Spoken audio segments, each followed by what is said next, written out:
When it comes to speeding tickets, Ohio law enforcement has one less way of determining just how fast you're driving. I knew it would probably upset a few, but not to the level that it did. Attorney John Kim is thrilled his more than 2-year-long case involving a traffic ticket has come to an end. State lawmakers have passed a bill that forbids officers from guesstimating your speed and writing a ticket just by looking at your moving vehicle. Kim's client is the one who got the ball moving after his moving violation. It all begins with a principal and looking my client directly in the eyes. He was absolutely adamant that he was not guilty of speeding. Now this here is where this whole thing began.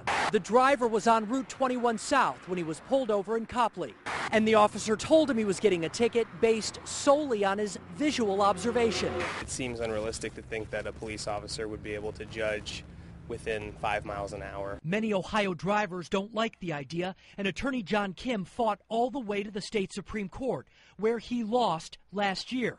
Since then, he worked with legislators who just rewrote the law. I took the cause up just because, to me, it didn't seem appropriate. It seemed like we certainly have the ability to have a better, more concrete way of measuring speed, and that seemed like the best way to do it. State Representative Barbara Sears said some larger police departments didn't want to lose the power.